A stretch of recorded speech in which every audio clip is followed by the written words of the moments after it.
All right, let's just jump right in with something that might sound kind of crazy. Rome was a mess, and I'm not just talking about one thing. I mean on every level. Politically, socially, the city itself, it was just this chaotic, brawling, super complicated place. So that's the big question, right? How does a total mess like that go on to build the greatest empire the world had ever seen? What was their secret? What was the blueprint that let this one chaotic city conquer, well, everything? Well, the answer starts way back with the early Roman Republic. See, they came up with this really unique system, a kind of blueprint for how to grow. And it was slow, it was careful, and honestly, it was brilliantly disguised. At the very heart of it all was this idea they called the res publica, which literally just means the public thing. The whole point was power wasn't going to be in the hands of some king. Nope, it was shared. You had elected officials, you had citizen assemblies, and this whole system with all its checks and balances was probably one of Rome's greatest strengths. It was the backbone for everything that came later. But you gotta understand, this wasn't some lightning fast conquest. You've heard the saying, Rome wasn't built in a day, and man, is that true. Taking over Italy was this super slow, deliberate burn that took over 200 years. They took their hits, they even got sacked by the Gauls. But they learned from it and just methodically, piece by piece, they secured their home turf. And this is where their real genius, their core military philosophy comes in. Rome framed every single war as a defensive one. Their whole attitude was, oh, us? We'd never attack anyone first. But if we think you're about to attack us, well, then we have to strike first, right? It's just a preemptive defense. And just like that, you conquer the world. Defensively. It's brilliant.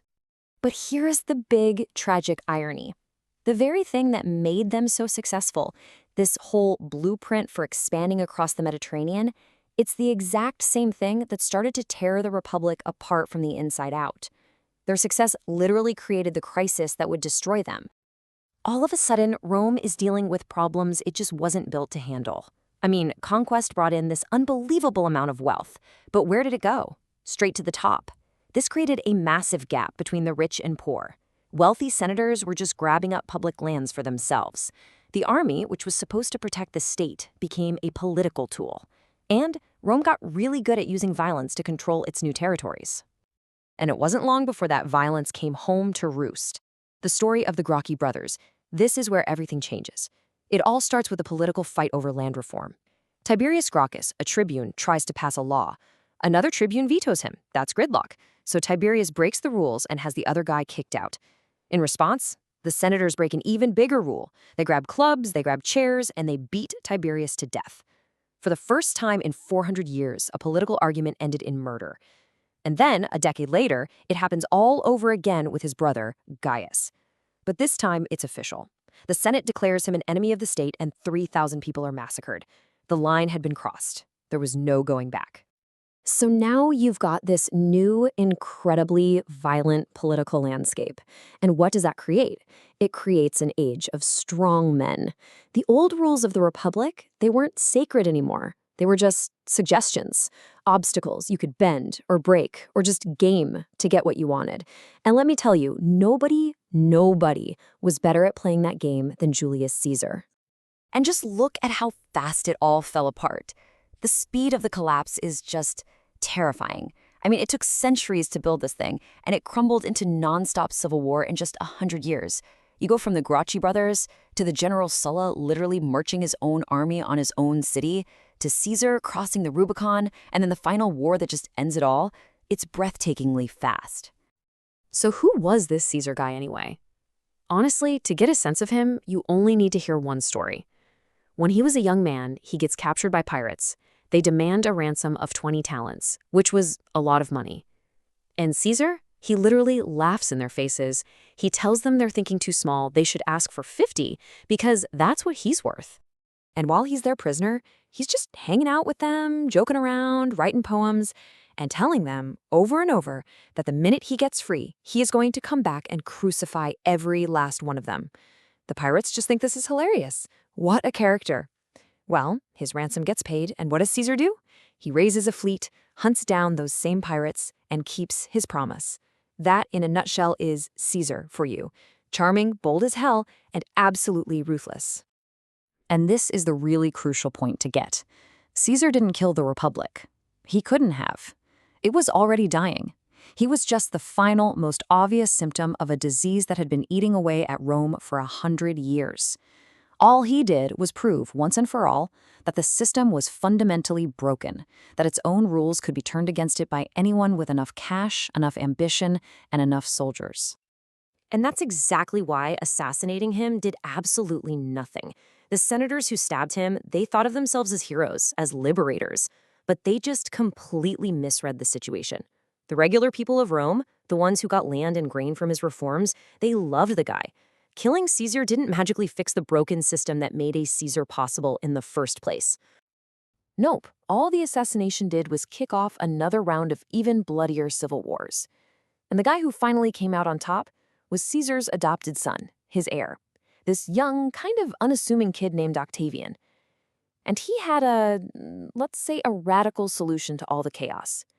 Forget the committees, forget the debates, just put one guy in charge of everything.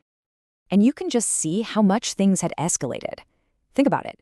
The first triumvirate, the one with Caesar, that was basically an informal backroom deal between powerful guys. But the second triumvirate, the one with Octavian, that was a legally recognized dictatorship. And their methods? They went from political favors and bribes to literally drawing up official hit lists, they called them prescriptions, and murdering thousands of their political enemies just to take their money.